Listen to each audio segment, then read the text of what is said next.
episode of Stay Hot. I'm Blaiden Kirkman, as always, by my two favorite co-hosts of all time, Matthew Spinauer and Theo Ash, and we're welcoming back another Stay Hot legend, Jack, but you guys know him as JokicJoestar. Welcome back to Stay Hot, man. Woohoo! Yeah, Yippee! I'm excited. I'm happy to be here. I'm happy to be here chopping it up with you guys. Also, my three favorite my favorite podcast hosts like rotate depending on what podcast I'm on. But today it's Stay Hot, baby. I'm happy to be here. Let's go. Yeah. Yeah, we're Let's here go. to talk all things Christian McCaffrey extension. How do you guys feel about Justin Jefferson? I saw the Justin Jefferson thing and I was like, oh, that they probably care about that. And I've been trying to lock in more, but I just like I don't know. I'm gonna really pay attention to the regular season of football this year. You see, I said that with the NBA this year, and look what happened, man. Yeah, but there's so many NBA games. I don't blame anybody who like has trouble locking into the NBA regular season. There's only 16 NFL teams, so I should be able to watch like a little bit, and especially because I literally just do this full time. So it's not like I have the excuse I'm at work, I can't watch it. Like I should be doing it. No, you're dedicating Overwatch wins to. Oh, I uninstalled it. LeBron Oh my god, dude! I got Jonathan banned Isaac actually. or whoever. Because you can't in Overwatch, you can't quit, and I didn't know that, and so I just turned my Xbox off on that. I was like, "Fuck this! I'm sick of this game. I'm done." And then I turned it on the next day, and it's not like a 20-minute timer or anything. I was banned for the entirety of like the season until they roll out new shit in like 6 months. You got the Jonte Porter treatment. Yeah, I'm lifetime cooked. So now I'm on the Destiny 2 grind. That's what I just downloaded it last night. And it's all right. It's fine. I should probably game less. I don't know. I just learned that Luka is like top 500 in the world at Overwatch. Like he'll just go and cook people. Yeah, he's like cracked at Overwatch. And I saw an interview with him, or not even an interview. I think they were just like in a chat or a party with him, like his fellow ranked teammates. And he was like, they're like, "Do you have any hobbies?" And he's like, "Basketball." And they're like, "Oh yeah, do you play? Where do you play?" And he's like, "The Mavericks." And they're like the varsity team. Like, are you on varsity? And he's like, "No, just on the Dallas team." Mavericks. The guy is like, "Wait, are you Luka?" And he's like, "Yeah." And he's like, "I don't really follow basketball, but that's pretty cool." And then they just like continue on with their game. Yeah, that's crazy because like. Not only is that like it's not like a job, but like that's a ton of time investment to get that good at Overwatch, but it's also not like a de-stressing thing at all. Like after my Overwatch experience, it is actively stressful. So he comes home from the playoffs and he's like, yeah, let me fire up Overwatch and see if I can carry here too. That I think it would be fun to sell Luka at an Overwatch ranked game. Yeah. Oh my god. Like, do you think he's active on the mic and would be like freaking out, or do you think it's like not that big a deal because he's got the finals to worry about? If you're top 500, you probably want to win. Like I think the wins matter at that point. So I would love that if he was just on the mic. Your dog water. What are you doing, dude? Oh my god. I used to play Overwatch a long time ago, and I was dog water. I wasn't very good. And I did sell my friends, and they didn't want to play with me. So it's been done Luka's before. Just famously now with not competitive, so maybe he'd be chill about it. Right. I just realized that he's engaged. I thought for sure this was single man behavior. Like you just go compete at the finals and then you go compete like in this Overwatch thing. Like he needs to meet a nice girl or something. But apparently he has one who he says doesn't like basketball. Damn. Interesting. That's tough, man. Oh well. Yeah. It's just a job, I guess, especially to the Europeans. Like they straight up don't care a lot of the time. So, but they're great at it. So yeah. Here's a question for you. Here's a question for you. Matt and I have been going to war with these dogs on Twitter, talking about the hot versus cold weather debate, man. Oh, what is your preference? This has actually made me furious, dude. It's insane. It's insane. How do people prefer cold weather? It sucks. I love the cold, dude. You guys are gonna hate me. I'm a cold weather guy. I love kick him off the podcast now. Okay. I love wearing boots, and I get to wear boots in the winter. I love wearing jeans. And okay, so that's the thing, is a lot of it is clothes that I like to wear that I do not wear if it's going to make me hot. Like I never sacrifice comfort for like a piece of clothing that I want to wear. And so in the winter, I really don't mind being cold. Like originally I'm from Nebraska and the winters there sucked. Like that gets down to like 10 in the negatives sometimes. And now I'm in DC and the winters here are like, it's like 30 and everybody's freaking out. And that I can really handle as long as like I have a coat and a hat and stuff. And so I don't know. I just, Matt, he countered the you can always add more layers thing pretty well on Twitter. Like it was a very articulate argument, but I'm like, what did you say? I'm not in this. Okay. You can always add more layers is like technically true. Like, yeah, you can in a way where if it's like 130 out, you might not be able to go outside like point blank, but you can if it's like negative 30. The problem is that you can't layer up and then like go hang out outside. It's not, you can't actually go be comfortable putting on a ton of layers. If you're getting to the point where you need like hand warmers and foot warmers, you're just trying to like get from point A to point B. And that's not really what we're talking about. I set the bar at like under 40 degrees as far as like, once it gets down to there, you're not hanging out outside. And people are like, dude, what are you talking about? That's shorts weather. And to be honest with you, like, I just think people are lying about that. Maybe they're wearing shorts, I think, but like too. Nobody is going and sitting outside at a restaurant when it's 40 degrees. Even though it's shorts weather, apparently nobody's doing that. Like I know that for a fact. But the problem is that anytime you try to bring up how uncomfortable it being cold is, people like have to act like tough. And it's like, these are just the MFs who wear these are just the MFs who wear a pair of athletic shorts every day of their lives. And they're like, I continue to wear it in the winter. And it's like, yeah, man, outfit. You walk from your car to the high school doors, and then you go to class, and then you walk back to your car, and then you drive home, or you walk to class and tough it out. You're not right. One thing I saw someone say on Twitter that which I thought was a really good point. When it gets really cold outside, you don't hear people being like, let's go, it's the first cold day of the year. That doesn't happen. I do feel that way though. The first nice day of the year, I hate being hot so much, dude. Oh my God. Like I'm like, the day I first go to a coffee shop and I order a hot latte instead of an iced latte, that's like a really great day for me. I love and then I take a little walk with it. But like, you said you're from Nebraska. That's like that's like 8 months of the year that it's like that. Yeah, but like since I've moved, I'm just saying like the DC summer, it's I can handle it. Like I'm fine with the heat. If I have shorts and a t-shirt, I'll tough it out. It's whatever. Okay. But it's humid. It's hot, dude. And so when it finally breaks, then it's cause for celebration for me. I'm definitely a chilly guy. When it comes to your feet, eBay's got your back, because with eBay's authenticity guarantee, real experts are checking your sneakers, every stitch down to the sole. Me personally, I'm a big fan of a classic Air Force, or maybe a nice suede or leather boot, but whatever it is that you're adding to the lineup next, head to eBay. From the drop to your doorstep, eBay does not play with your sneaker game. Just look for that blue check mark. So ensure your next purchase is the real deal. Visit ebay.com for terms. Can you believe the NBA Finals are finally here? I've been looking forward to this all year. There's nothing like the excitement of the finals. The best teams battling it out, the energy of the crowd, and imagine being there in person.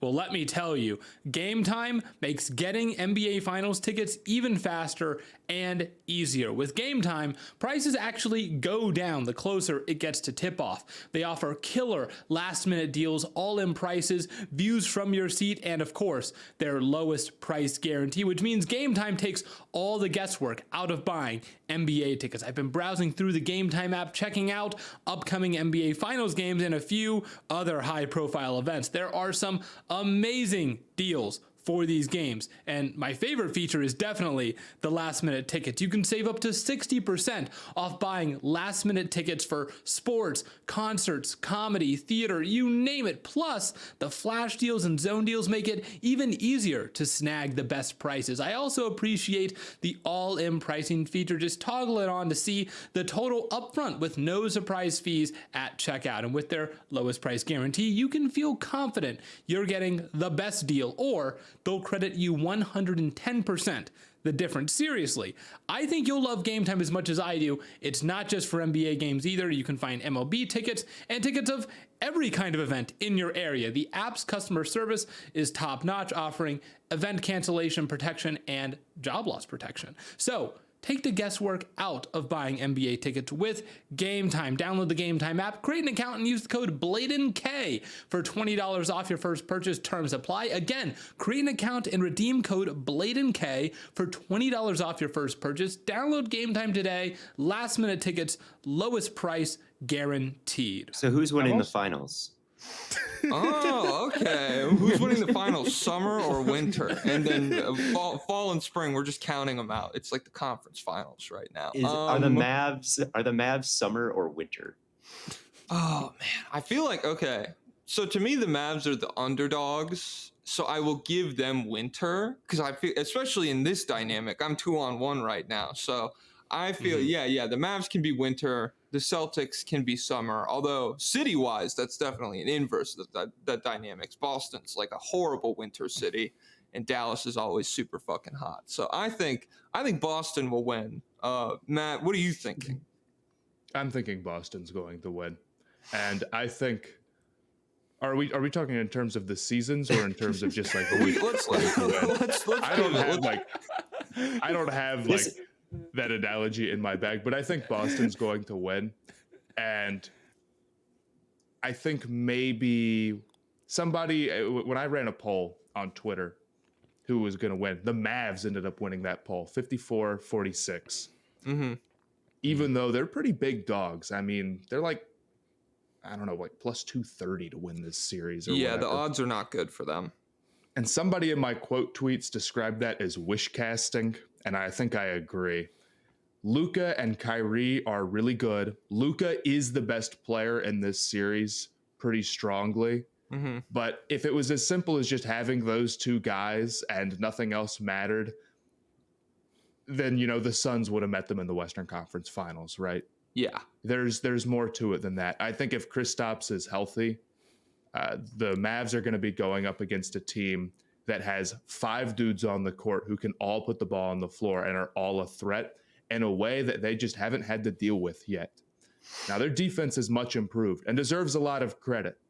And I mean, the amount they've been able to improve that with the moves they've made is nuts. It is. The fact that they went from a play-in team, even if they tanked a little to be in the play-in, to making the finals is fake ridiculous. Play-in team, fake out of the playoffs team, doesn't count. But I feel like a lot of that has been because of, or a lot of their defensive success in these playoffs has been because they've gone up against teams like the Thunder, who aren't putting 5 guys on the floor who you have to take super seriously on offense, or the Timberwolves, who are the same thing with Rudy Gobert. With the Celtics, they can go 5 out, maybe more than like almost any team ever naturally. Like there's very few teams that have been able to actually there's a lot of 5s who can like kind of shoot. Yeah. Sort of like, okay, you're shooting like 34% on 2 attempts a game. 3, it's like, we won't leave you wide open every single possession, but it's fine if it gets to you. We're not panicking. Kristaps can shoot. Yeah. He can really, really shoot it. So I think that's going to make it too easy for the Celtics to find mismatches and too hard to hide the Mavs' weak defenders. People talk about, who's PJ Washington going to be on, Brown or Tatum, and where's Derrick Jones Jr. going to go? And it's like, I get that. Like, there's some guys they can throw at those dudes, but any sort of switch or anything outside of that becomes a big disaster for the Mavericks. And while I think that Tatum and Brown are going to be a little inconsistent, more inconsistent than Kyrie and Luka, they're still going to have their big games. They've been playing pretty well up until this point. And Kyrie and Luka aren't completely, it's not like they have no chance of putting up stinkers themselves. I mean, the expectation is that they're going to go up and put up like 35, both of them, every single game, and that's how they're going to win the series. And that's tough because the Celtics have a lot of good defenders to throw at them. They're not going to be able to stop them, but they've got a lot of good solutions, or at least good attempts defensively. Yeah, that's a lot of what I was thinking about. So right off the bat, the wish casting thing. I think this is a really interesting look at like narratives because we are simultaneously coming off I don't know anybody who isn't a Boston fan that wants Boston to win this finals. People hate them so much. They're the most hated team since the Warriors had Kevin Durant. I feel very strongly about that by kind of a lot. Yeah.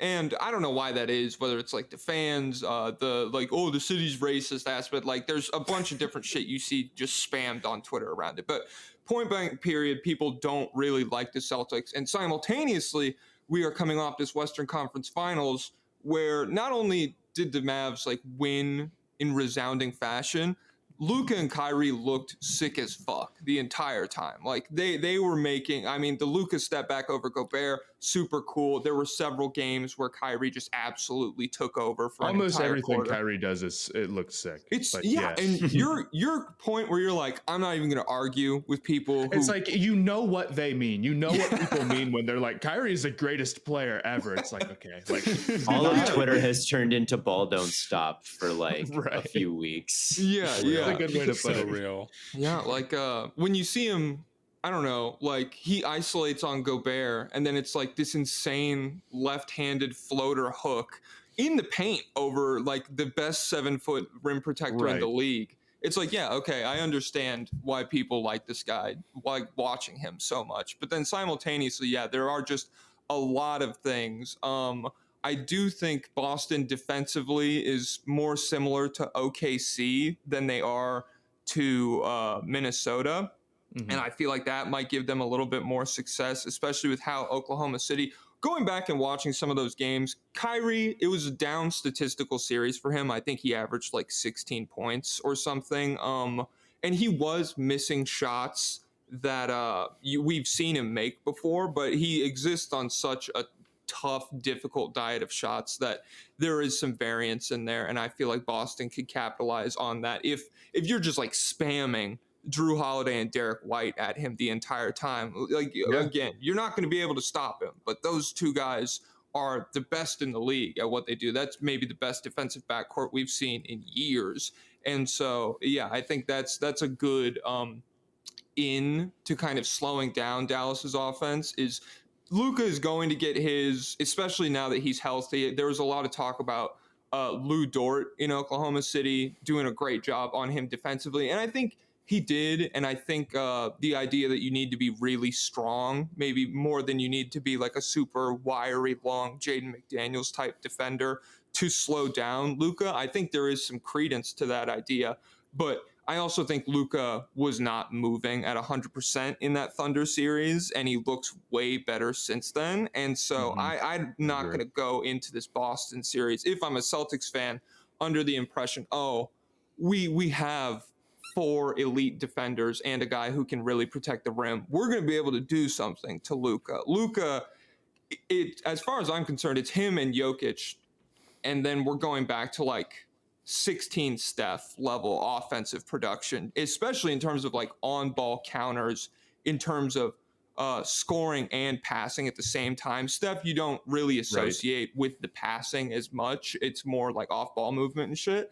And so, yeah, I don't expect them to be able to do that much to make Luka uncomfortable. And I also think, this series could be decided on the margins. That's what I wrote down. We're like, even if Kyrie and Luka do, it's an insane series, 60 points combined every game from them.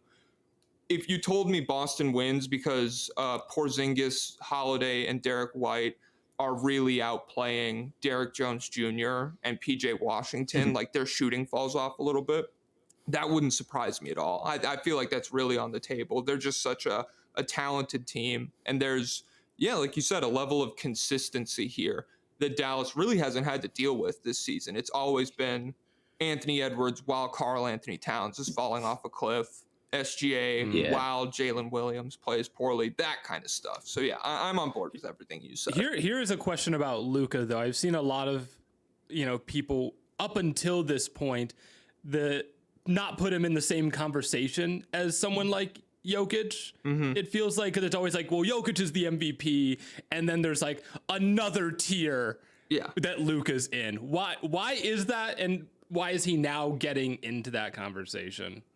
I mean, It's mostly just playoff success. That's literally all it is. Is that it? It's like most recent playoff success. Like what has happened in the last That's so 1 lame, month. bro. Yeah, it's so it's just like the NFL. Yeah. Well, and it's just like what Jokic himself had to deal with before last year. Like people, I mean, even though he was winning MVPs, I guess like a lot of talking heads didn't want to put him in the type of conversations that maybe he deserved because he didn't have the long playoff run, and it just does a lot for you when you do it. And I think Luka's probably getting the flowers now that he always deserved. Yeah. I think that Luka has been getting, I feel like, a pretty fair amount of respect for a while, though, because he's been, even though he hasn't like been to the finals, he's been incredibly good in the playoffs. He's basically been perfect outside of when he was injured this year. I want to go back to why the Celtics are so hated, because I think that is interesting. I made a video. They're just from on Boston, this. dude. Like people are mad at Tom Brady, and then they take it out on Jayson Tatum. I think it's sort of like a perfect storm of a lot of things.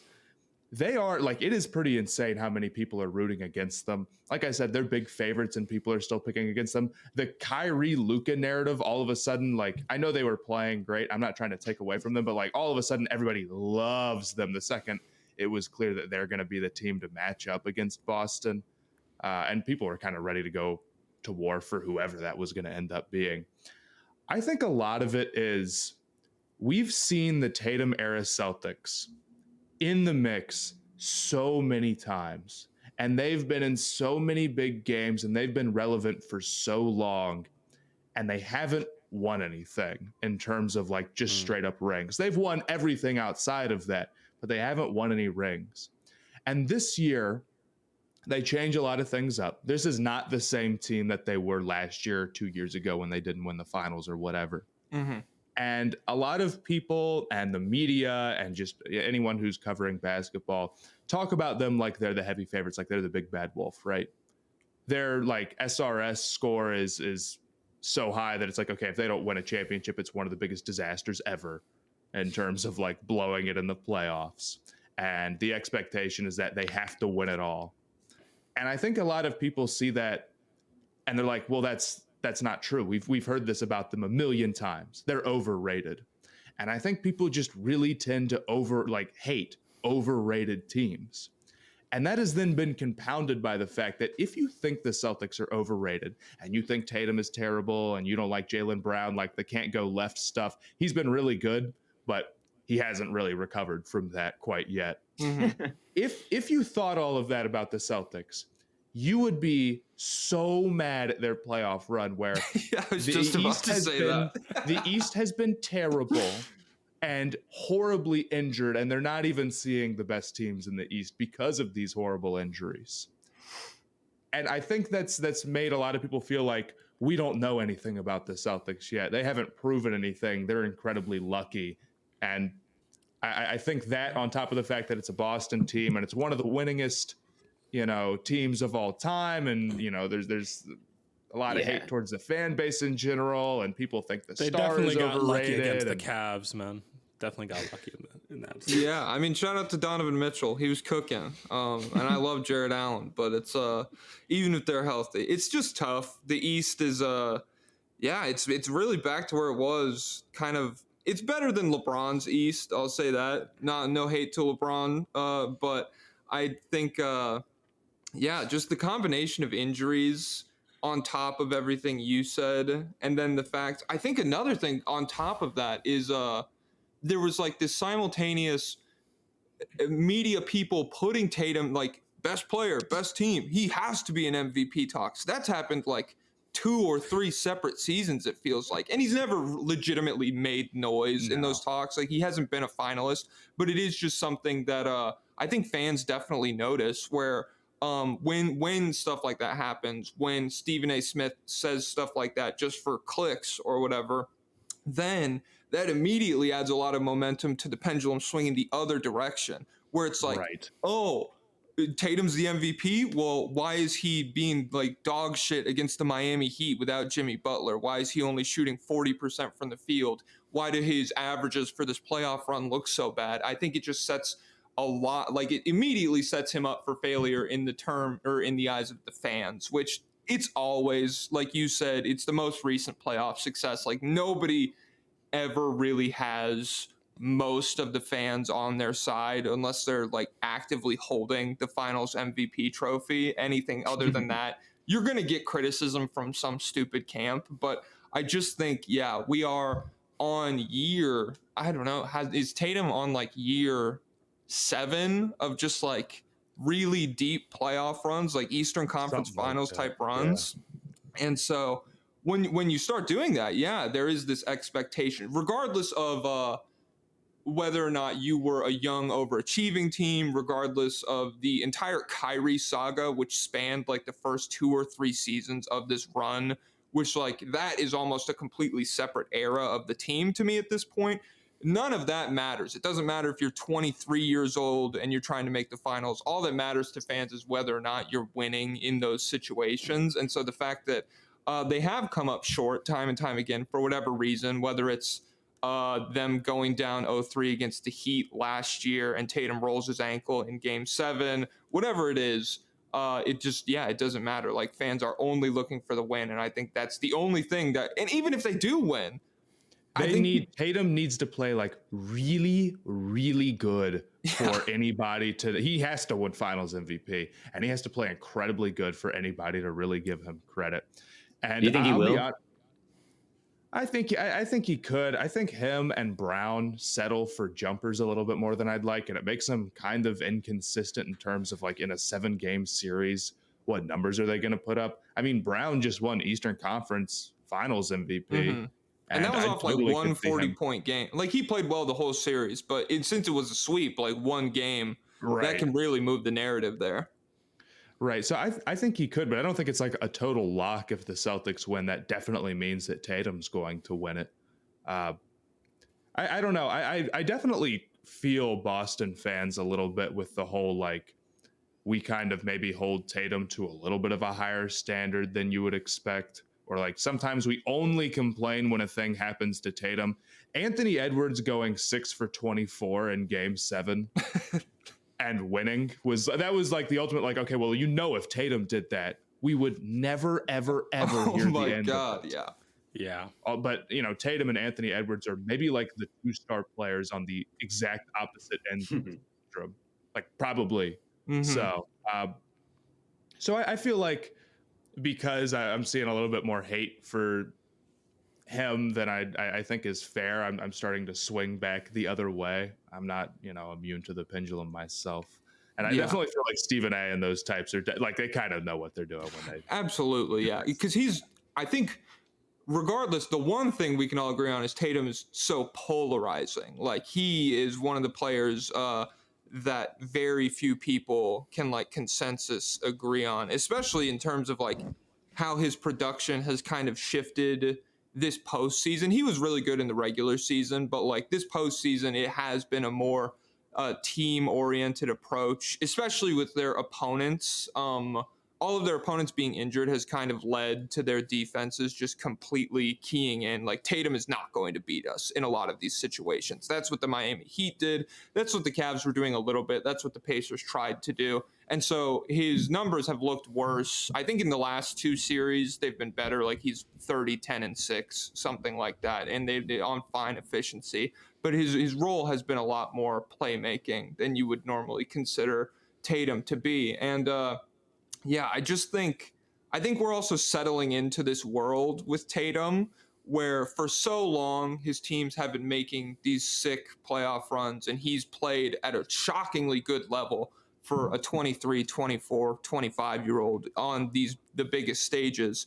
But I think we're all kind of coming to terms with the fact that he's not going to be Giannis or Jokic or Luka. He maybe at his best is in that SGA tier offensively when he's like really clicking. But I think we're kind of settling into a world where like yeah, he can be the best player on this kind of championship team where it's extremely deep and it's extremely talented and everything. But not on a traditional 1-2-3 sort of that you would expect. Like if you ask him to make agree. the 21 Bucks title run, that's probably I don't think they're winning. It's definitely not going to happen. No. Yeah. And that puts him in a weird spot where he's like a borderline superstar, and what does superstar even mean? And then he gets in those conversations, and well, you have to realize he's on a super team. Understand about Tatum. He's just the epicenter of every stupid term. What is a super team? That's the. Oh my god! So you get into all of that stuff, but yeah, I think in general there's a lot of things coming together to make the Celtics hated. Yeah. How do you think you mentioned that the teams the Celtics have played really key in on Tatum, and he gets relegated more to a playmaker role? Do you think that'll continue into the finals, or do you think that the coverage will change on him? I don't know. See, what's interesting to me is I guess everything will happen. Yeah. Depending on the situation. What's interesting to me is the return of Porzingis and how that affects the rim protection, because like Matt said, I agree that Tatum settles for too many jumpers. And the teams they've played outside of like Miami with Bam, they haven't necessarily had the best rim protection. So you would expect Tatum to like really pressure the rim a lot more, especially with how the story this offseason was he's like 15 pounds heavier, just muscle wise. And that has kind of like affected his jump shot in a negative way. And he hasn't really accounted for that in his play style. It feels like he's playing the same kind of basketball he's been for the past 3 years, even though physically he might be ready for a more dominant interior role. And so I think if Porzingis comes back and he is really spacing the floor effectively, like Dallas has not, they've played Chet, and Chet's good, and they've played Cat, and Cat's good. They haven't really played a big man who has consistently taken over games from outside the arc. Cat had like one good game in that Wolves series, and I think Chet had like a solid game, but both of them, they're shooting like 20% overall in the playoff series. And so I think if they run into that issue, Dallas does, then once the big man starts getting drawn out of the restricted area a little more, Tatum, they don't have, like Derrick Jones Jr. is too small to guard Tatum. PJ Washington is too small to guard Tatum. Like, they'll do fine. They're guys you're comfortable throwing at him. But to me, it's guys he should be able to handle at this point in his career. He's seen and he's outplayed better defenders in previous postseason runs. So I hope he turns into more of a scorer, but they could probably still win, even if his play style is exactly the same, depending on the play of, like I said, Holiday, White, and Porzingis, and Jaylen Brown. Jaylen Brown's been really good, though. How much do you think Luka will guard him? Like from, I don't know these things, like not at all. I have no idea. I hope not. That's the thing, is like hiding Luka is going to be very difficult against a team that has all of these creators. Like, I'm not even comfortable with Luka guarding Derek White on the outside without like that help. Sound good. Yikes. Yeah, that does not bode well. Yeah, and so I think scheme-wise, they should be all right.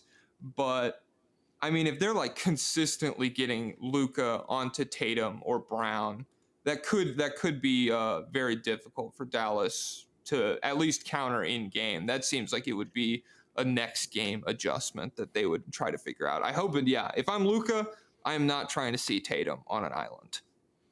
No, I just, and this is what the whole series comes down to me, is you're just going to be too spaced out defensively if you're the Mavericks to avoid these one-on-ones, and there just aren't enough good options, I think, and that's what decides the series. Of course, a lot of this depends, in fact, all of it depends on Porzingis being healthy, who they absolutely must have for every game as far as I'm concerned. It's honestly, I think people underestimate a little bit, like, how much they had to overcome with Horford starting at center, and like that's just what they had to live with. Yeah. That's I know I know that they didn't play much tough competition in the East. I know they played laughably weak competition, to be completely honest with you. But I feel like 12-2 without one of your most important players is like about as good as you possibly could expect. So, yeah, I generally agree with. Well, especially in the Indiana series, because like the first 2 rounds, in terms of overcoming adversity, he wasn't there. And when Donovan Mitchell was playing, like he was playing a really high level of basketball in the playoffs this year. But those first 2 rounds, I didn't really feel like Boston was being pushed into like these deep crunch time games. But in the conference finals against Indiana, who a lot of people, myself included, I didn't expect Indiana to really pressure Boston the way that they did. And I know it was a sweep, but it was a close sweep. But it's one of the closest sweeps. It actually is. Yeah. I think somebody ran those numbers, and it's like the 7th closest sweep ever. Yeah, and so seventh isn't that close. Like it's pretty close. There's been a lot of sweeps. There's been a lot of sweeps. Yeah, it could have been uglier. I'll say that much. There was only one game where it really you got say one away. of the closest sweeps ever. I expect it to be like top 3. You know. Oh my God. Okay. It's among some of the closest sweeps ever. That's to the closest sweeps ever. There we go. There you go. There's only been 10 sweeps. So 7th is dog shit. Oh my God. Yeah. And so I think in that when you talk about overcoming adversity in that Indiana series, they showed me a lot. Like I was very nervous for how they would match up with Dallas, just in terms of crunch time offense. And I think that's where Dallas wants this series to go. And Boston showed me something in that Indiana series where they're like, okay, we can score in crunch time. Like we can play similar level of basketball that we have for the first 3 quarters in a very close 4th quarter. They were still kind of going back and forth with like TJ McConnell and Andrew Nembhard, even when Halliburton went down. And those are not like those aren't Luka and Kyrie. Those are just like fine guards. And so I think if you're looking at this from a perspective, what would help Dallas to win? I think if you can just hang with Boston for the first 3 quarters, don't get overwhelmed by like a really hot shooting night from them, which it's easy to say that. But when you have, again, 5 guys on the court who I'm like all of them could go like hit 4 threes in a game and it wouldn't really surprise me. That can overwhelm you pretty easily if you're Dallas. But if you can get it into clutch time where you then have Luka, and the special thing about him being that he's going to generate like a really, really good look for you every trip down the floor that Boston doesn't have. They just have kind of like the aggregate numbers game where they're going to take a lot of threes. That's been like the big news headline about them. And you hope that Tatum gets into a hot shooting stretch, or Brown does as well, or really any of them can. But I think if you get it into clutch time, if you're Dallas, that's where you would be the most comfortable trying to pull a game out, rather than just like, I don't think Dallas has the offense to really overwhelm Boston and just decide. I mean, I don't, there's no way. I think it's like statistically impossible that they do. Like when you think about how long a series is and how long a basketball game is and like how much the Celtics are going to shoot, like there's just no way statistically that the Mavericks just boat race them. I completely agree. It's like just hang around and then Luka hits a step back 360 hook shot. And you want it last it goes in every game. Yeah. Every game. pretty much. And I think kind of. Oh, go ahead. I was just gonna say, I think that's legitimately how it's gonna go. Like, I don't see it kind of deviating from that. Like the Celtics hit a bunch of threes. That has to be their strategy. Is like just air it out, because you're not gonna stop Luka. You're not gonna stop Kyrie with defense. Like you got to do it with offense, and that's what they did when they played in the regular season. Like the Celtics put up 130 points, and it's like that's their defense against Luka, right? Yeah. Like Luka can do it by himself, but like stretch him out. Lively and Gafford are great big men, but like you said earlier, Matt, like if Porzingis spaces them out, like where are they going to be? You know, so it's a lot of ground to cover. I think that's a good way to put it. People ask, how are you going to stop Luka and Kyrie? It's like the problem that the teams that have lost to the Mavs have had is not that they need some sort of defensive trick. It's that they have failed on offense. They offensively have not done. They what played they the best needed defense to do. like ever. The T-Wolves. Like, Luka it's like the Wolves. Like the Wolves just like did not play good enough offensively, and even then they got into the clutch several times. Like they weren't that far off from it being a different series. Although, you know, they were the closest 4-1. The closest gentleman's the closest 4-1 was the closest gentleman's was Lakers Nuggets this year. No, that was the Cavs one, right? I thought that was the closest 4-1. That was not the closest 4-1, I'm afraid. That might not even be top 7. No, you're falling outside of the top.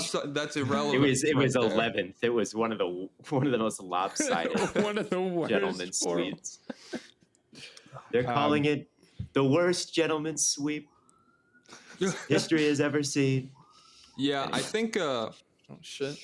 The police are here. No, I'm just kidding. They're coming for you, man. Fuckers. Well, I live close to a hospital, and so like I don't know. Ambulances and helicopters, they fuck up my sleep sometime. Yeah, I think if you're looking at this from Dallas's perspective, another thing is Porzingis has never played outside of the first round of the playoffs. It's never happened. And the moment could be too big. When Luka starts yelling at him in slow motion and says, "You ruined. We could have had 3 rings before if you would have logged." And then Porzingis starts crying, and then the police come and arrest him. Yeah, white on white crime. That's a big problem in Boston. They take that very seriously.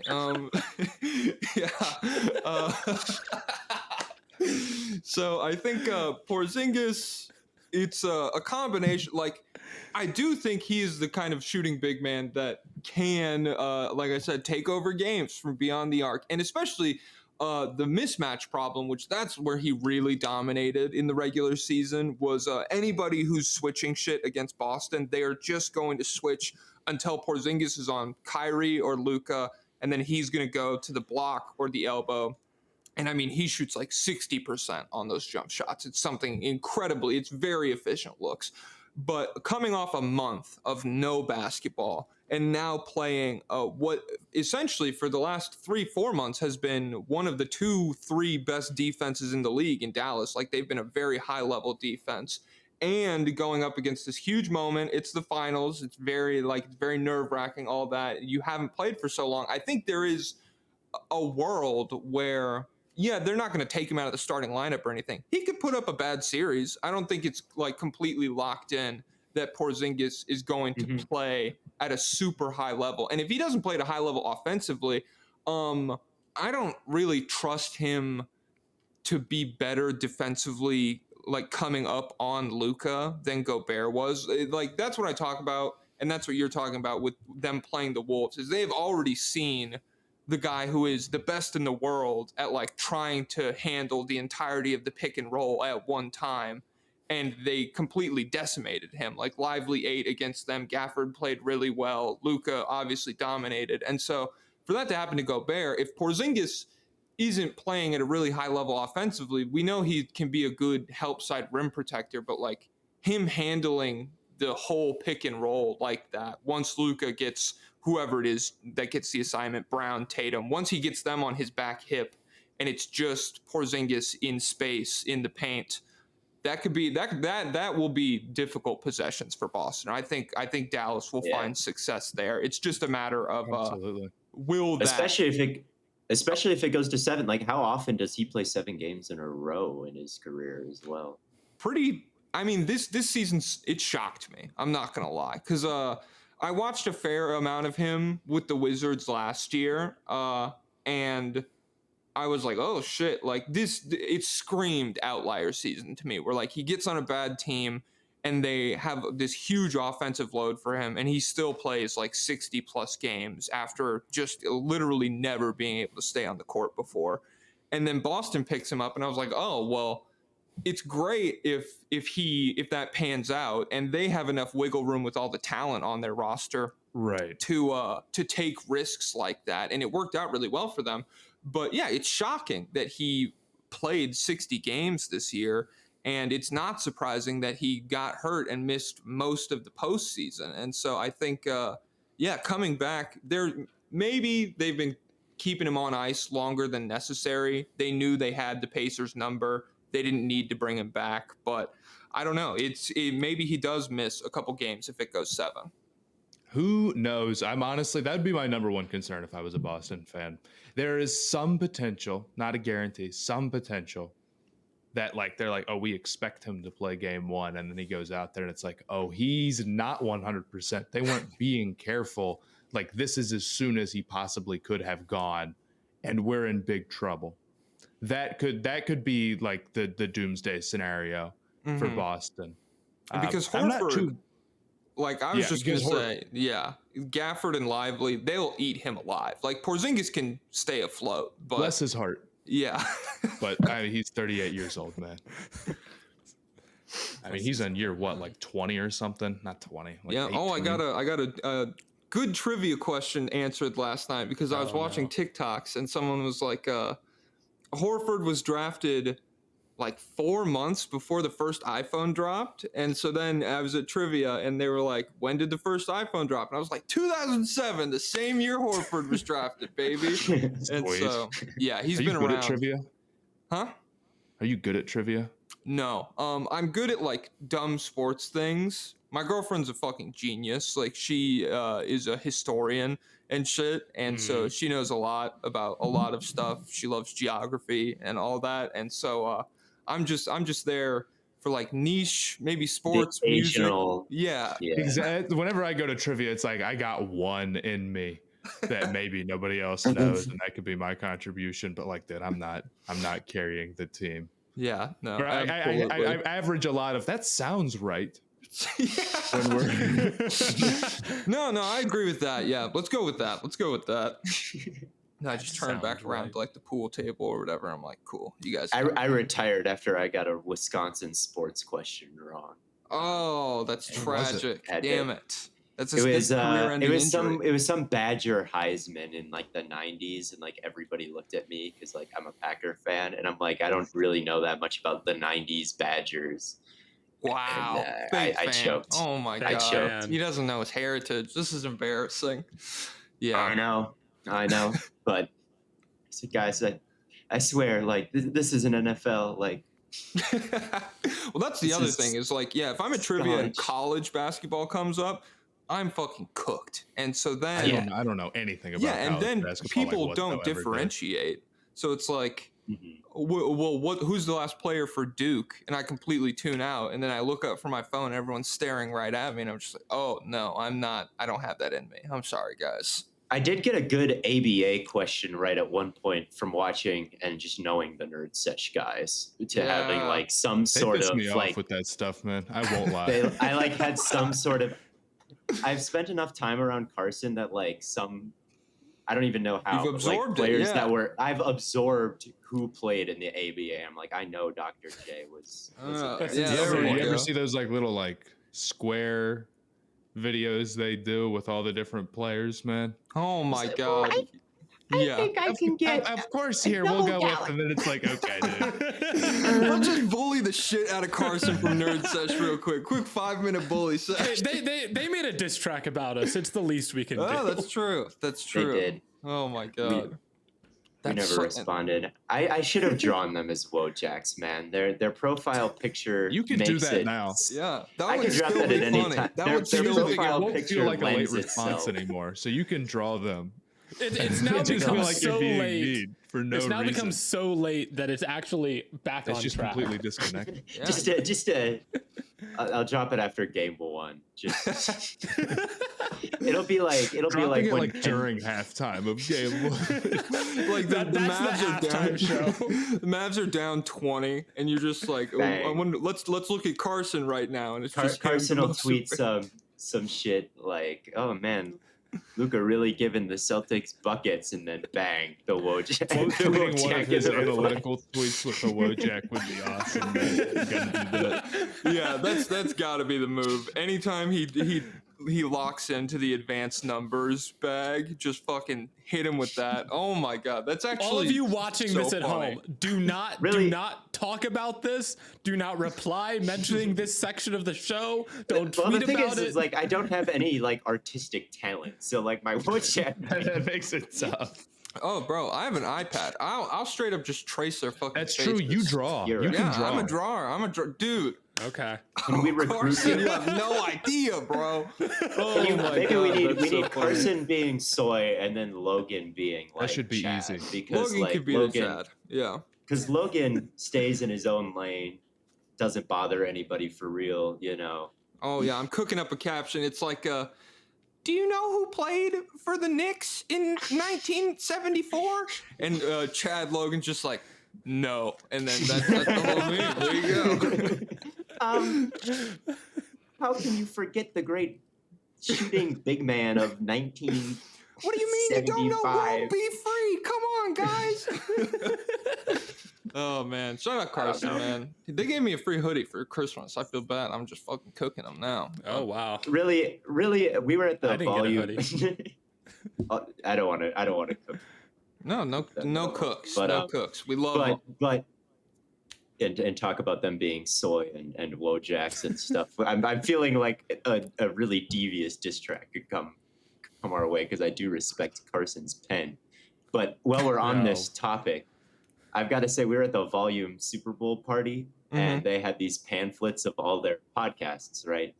And it's like Draymond, and it's like Coward, and they're all looking serious. And then it's like Logan and Carson on the pamphlet, and they're literally doing like the Wojak face in their thumbnail. They're like, they like got their hands on their head and like their mouth fully open, and it's like all of these very serious looking figures like Chris Broussard or whoever's on the like the volume. I don't know all the podcasts, and then it's just those two. But we love them, you know. That's what makes them tick. And shout sometimes out you gotta for look them. Like, being the only people we knew at the volume party, with that shit on it, man. Like we can't. We definitely do. But we've never been on like a pamphlet where it's like Chris Log, and then it's. We're not on a billboard with. I just thought that was so funny at those two on the volume pamphlet. But at any rate, enough cooking of. All right. Such. We might need them on a future podcast if this series goes long enough. So we can't take our reputation. Oh my God! They just you have them on, and you haven't posted the Wojak, but they actually listened to the whole pod and they heard this clip, and so they come on and they're just like, "What's your fucking problem, bro?" It's like a full on just like argument pod, a couple like hour and a half. There you go. There needs to be more vitriol outside of First Take. We need more vitriol. Sports discourse, it's too healthy. That's the problem. Yeah, we just we're way too focused on like what's actually happening in terms of like basketball. It should all be narrative driven all the time. Jayson Tatum's a fucking loser because everybody he played got hurt, and if you don't agree with that, that's true. Yeah, I don't know. I guess maybe that's the point I would take. You're a racist Boston person. Then I would go with that angle. There we go. Yeah. Yeah, you guys want to? So how are we feeling about JJ Reddick? I know that was another topic that was on the bullet list. How are we feeling? I like it, honestly. I'm fully down. I think we've got podcasters playing. Why can't we have podcasters coaching?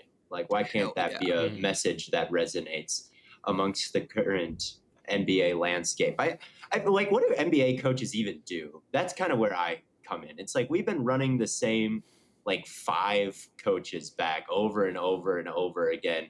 Like I see them on the sideline, they're like yelling, and it's like, is anybody listening to them? Like pointing on the Lakers. Sometimes they'll be like, no. Yeah, if you only tune into the Lakers, they'll be like waving their arms and pointing, and it's like, are these players like locked in on like what the coach is telling him to do right now, or is he just like yapping just to yap? It's not like he's yelling out play calls like football, and like that's a very important thing. It's like, can JJ and LeBron just like shoot the shit about like a game plan, and then the Lakers just implement it and it runs fine? Like why can't that all happen? I don't know. So, well, first I would question. Go ahead. I was just gonna say, we have a great bit, my girlfriend and I, where like it cuts to the coach, mic'd up, wired up, whatever it is in the NBA games. It cuts to them in the huddle. Every single time, it's literally just, "Come on, guys, you got to go. They got all the momentum right now. You're not playing like you want to win. And she just goes, I could be an NBA coach. This is so easy. Yeah. Oh my God. It's like and on the sideline, they're like, arms up. Like Jason Kidd, like arms up, lively, Derek, like get your arms up, close. I don't know, because like a lot of it is basketball is so much different. Like with football, it's so clearly like X's and O's constantly. Like there's so much strategy and game planning and shit that goes into that. And with basketball, it's a lot more free flowing in terms of like you're actively responding to everything that the other team is doing. And a lot of time, like, I don't know, I feel like most coaches, I like a defensive coach in basketball more because I feel like defense relies on coaching in basketball a little more. Like if you have Luka or LeBron or Jokic or whoever, your offense, you're still gonna have to like run sets and everything. Like that's what they're yelling out on the sideline a lot of times is like, this is the play that I want you guys to run because they're in this defensive set or whatever. But if you have a great offensive player, they will often like be able to recognize the defense, the way that they're set up coming down the floor, where the mismatch is, and they'll just be able to go at that right away. Like LeBron James, for example. Yeah. So with the Lakers, I don't know. I'm curious how Matt feels because I feel like coaching wise, it's tough. I don't think Darvin Ham was a spectacular coach, but I also feel like they did not have that many players on the roster this year that were like good at offense and defense. And even in the playoffs, they only had a few good offensive guys because D'Lo fell off a cliff. And so it's like, I don't really think they lost that series because of the coaching difference. I don't think it was like on the margins that way. So yeah, Matt, how do you feel about the hire? I have mixed feelings about it. I think there's a lot of different ways to look at it. My instant reaction is that if I was a Lakers player, like this would not pass the sniff test whatsoever. Like I don't even think that's debatable. Like LeBron's buddy is the coach who's never had any coaching experience whatsoever. Yeah, I don't even think. I mean, I have a very hard time being convinced of anything else. And Reddick, it knows a lot about basketball. I don't think anybody can question that. But knowing a lot about basketball and being a good coach, those are two different things. We've seen plenty of legendary players not turn it into a legendary coaching career. That being said, I guess the flip side is that I can't really tell you exactly how good or how bad he's going to be because there's nothing to judge it on. I'd say a lot of what you're looking for in a head coach of a basketball team is not necessarily like calling a play by play like the NFL, but it's setting the focus of the team and making the overall adjustments you need to. So like how many people do you want running back? How much do you want to push the pace? Or how many people do you want to, staying low for rebounds? Or I think in the Lakers case, the big thing is like what type of actions are you going to run on offense and how often are you going to run them? Their number one focus needs to be get away from ISO ball, mismatch hunting, and run more real plays. If they do that, their offense is usually very good. And when they get away from it, typically their offense is very bad. So that's the high, like that would be the high end for Reddick. If he can get them to focus in on that and lock in on that, I don't know if they're going to go win a title because I do agree, like this won't be the thing that makes or breaks them in my opinion. And I kind of just don't think the path is necessarily there. So we could just say whatever. And this doesn't really change my opinion of the Lakers. But I certainly realize that there's sort of a low end, like the guys don't buy into Reddick as a coach because of the circumstances around it. And it just creates like sort of media attention that you really shouldn't have over the coaching situation, which the Lakers already have too much of. Yeah. And I think there's just a lot. Well, first of all, I think JJ is cool. Like I like his podcast. That's one that I like really actively listen to. And he's smart and he's like, he seems nice enough. So I feel bad because this is like a buzzsaw of a job. Like this is an extremely hot seat job where if you come in and you fuck up, you're probably not going to be the hottest seat coaching job in all of basketball, easily, I would think. Yeah, I have all no of problem American with that. Sports. And on top of that, like, there's just fuck, I forgot what I was gonna say. God damn it. I think So going into the trade deadline last year, that's really where the Lakers turned it around. And there was a lot of talk about the locker room totally shifting after everybody was like, oh, I'm on this team 100%. Like, I'm not getting moved for, I don't know, Klay Thompson or Miles Turner or whoever. Like, I'm going to be on this team, and we are going to kind of coalesce, and we're going to make a playoff run. This is who we have, and we have to figure it out with this roster.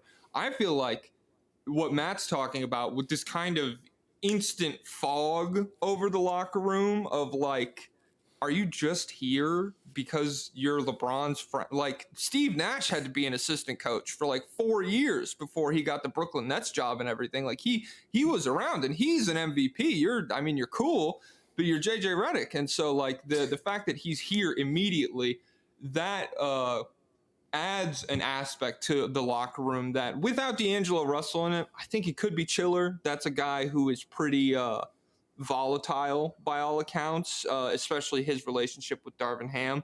But another thing about being a great NBA coach is you do have to be able to like manage personalities and everything. And a locker room that has LeBron in it, obviously they have a podcast together. I figure he's chill with LeBron, but I don't know. LeBron's been a relatively unpredictable dude in terms of like his mindset at the beginning of the season versus how he kind of starts to act once shit is not going super well. Like he's not necessarily the most reliable guy in his behavior in those situations. And so if I'm a Lakers fan, again, I think you probably have bigger fish to fry in terms of fleshing out the roster, in terms of what LeBron is going to do maybe next season, where he's going to be long-term and all that. But I think, you're really just waiting to see with the Reddick hire because there is nothing to go off of. There's nothing NBA coaching is so fucking funny. It's like, why don't they just take the Celtics assistant coach or something like the NFL does? They're like, oh, this offense is very good. Let's bring in the offensive mind behind it. Maybe sometimes they do that. Implement it. Sometimes they do that, but like a lot of the times it's just like what if like this is like the NFL hiring me in 30. No, JJ played. But it's like just hiring like a podcast, like someone who's never coached, like an ESPN personality, like just because like the vibes are right, I guess. I just think like vibe manager is so often the NBA job requirement. And like why don't we ever go see, not ever, but it's like who is the Timberwolves defensive coordinator, man? Like that's my football brain. That's all I can think. There is some interesting stuff about so Chris Finch, the head coach for the Wolves right now, he was an assistant coach for the Nuggets a while back, and the Nuggets have like several guys who have gone on to be head coaches around the league. Okay. And their assistant right now, his name's David Adelman. He was up for the Lakers job. Like, they interviewed him, and he's the guy who takes over if Malone gets ejected for a technical foul or something. Like, if he has to go, Adelman is the guy running the ship. And same with the Cavs, the way they fired Bickerstaff. They were interviewing Micah Nori, who's been on the sidelines running the Timberwolves with Finch, his torn patellar tendon. He's on the fucking bench. And so there is a fair amount of that kind of hiring that goes on. It's just most of like the big flashy like signings that you see in the news, because teams that hire those kind of guys are more often in the like, we're taking a step forward in our rebuild phase of the team. So like if, I don't know, the Orlando Magic, they are probably in better position. They have a good coach, but just for example, they're in better position to hire an assistant and see if they can become the coach of the future, rather than the Bucks don't have time for that. They didn't have time for that when they hired Adrian Griffin this year, who had never coached before, and that was a dumpster fire for them. And now they're cycling through a list of extremely short names of like quote unquote proven accomplished coaches. So you had Doc Rivers, that sucked, and at that point it's like I think Vogel is on the list, and then it's like really in terms of free agents, it's like Vogel and Budenholzer, who they already moved off of. And so you're totally spot on. There is like this weird just cycle of coaches in the NBA where if you're pretty good somewhere, 2 or 3 teams will probably take a chance on you if they get put into a difficult situation, rather than just like looking to poach somebody from somebody else's coaching staff. Yeah, and you're right that it is the contenders that always seem to run into this. Like, there are plenty of teams that don't do that. So yeah, it'll be interesting. I'm really fascinated to see how the dynamics play out. On one hand, I think it's like almost so obvious that he's LeBron's friend that like you can't help but respect it, as opposed to wondering like, oh, is he only here because like LeBron had some say or something like that? Like here, it's all like, yeah, man, he's LeBron's podcast co-host. it is funny, yeah. There is no mystery, like. Yeah. It'd be like if I bought the Browns and I hired Matt and Theo. Yeah. It would be exactly like that. You got Brown's money over there, Mr. fucking eight audio input box. Yeah, it is funny. It's chill that at least I don't know. It wasn't like JJ Reddick spotted having dinner with LeBron like twice a week for 3 months leading up to this. It was literally just like, oh yeah, we're launching a podcast. Oh yeah, we need a head coach. Let's look around. And then like instantly, just fast track to that. So, I mean, it is very brazen. It's worked before with Kerr though.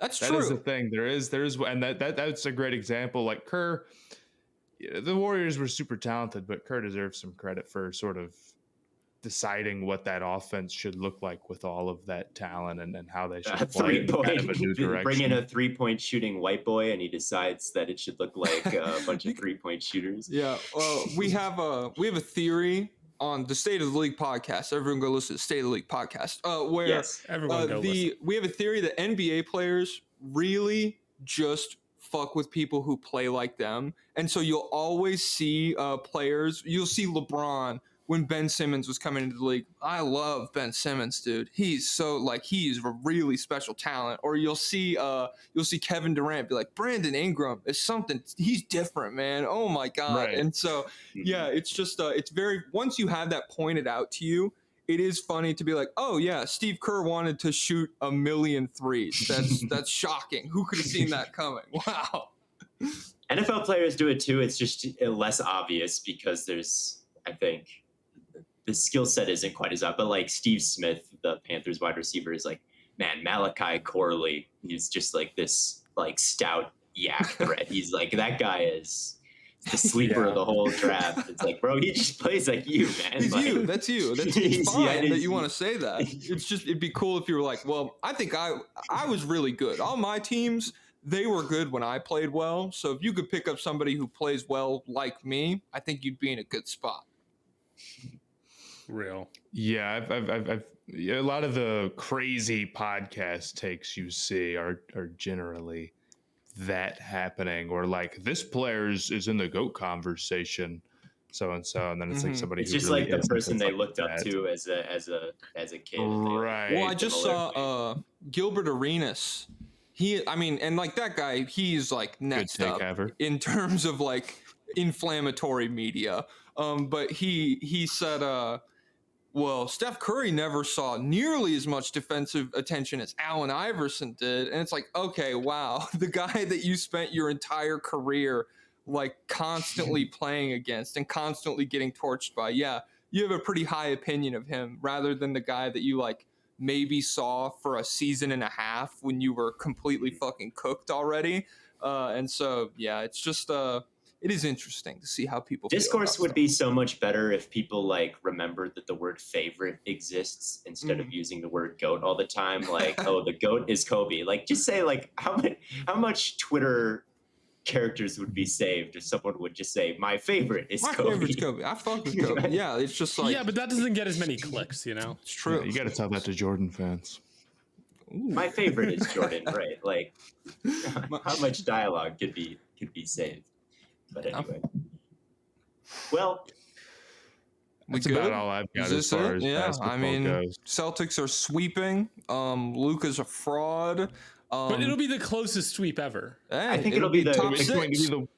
I wonder what the worst sweep ever is. Actually, that's the worst. I got to dip into my basketball. What is the least close 7-game series? Oh man, that's funny. Each team is literally just a blowout.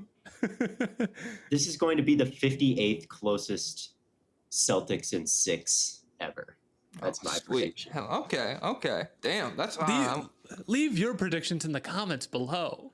Yeah, hit that bell, like, subscribe, everybody. If you're here, that's the thing I fuck up, man. When I do my pod, I never tell anybody to do anything like that. I literally am just like, you gotta tell them to hit the bell, man. It's key. Yeah, hit the bell, like, subscribe, leave a comment. It really helps us out. I don't know. It's been funny to me for like a decade, just hitting the bell. Come on, man, hit the bell. I need it. Hit the fucking bell, dude. Please. Oh my god. Me when my bills don't get paid because they didn't hit the bell. TNT is not in the new big revenue deal with the NBA. It's ESPN, NBC, and Amazon. That's tough. I wonder what'll happen with that. And we don't have to do like another 15 on this. It's just it really is harsh. Every basketball commentator, there's like 4 good commentators, and then inside the NBA is good, and every other talking head that is like a major industry person is. It's pretty crazy how little juice I feel like ESPN has in their NBA content. Like it'll go to ESPN halftime, and it's like so boring, it's unbelievable. Like the studio, like you could hear a pin drop, and they're like.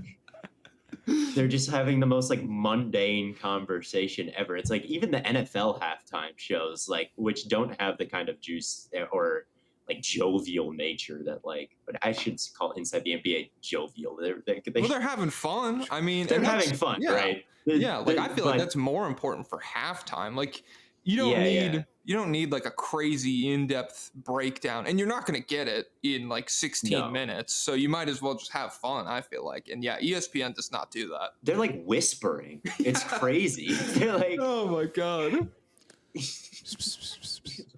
Like I've never. There's like the 3 levels of Stephen A. Smith, like 1, 2, and 3. He's like at 0.2 for the halftime. Yeah, it's like he needs to go. They need to get him on some uppers or something. Yeah, if you've got Stephen A. Smith reserved, that's probably a recipe for something kind of boring. Like his whole thing is being Lamar Odom who was on crack, like stuff like that. You never get that with ESPN halftime. It's just like pure basketball talk. They need to give him some caffeine or something, man. I don't know. Just him and Skip, like wire Skip in. Like just pipe in the sound. That'd be fun, like WWE style. It's just like his mute. Who's that? Who's coming down the ramp? Skip Bayless fucking sprints into the stage. Oh man, Ray just had the worst half of basketball that will ever be played.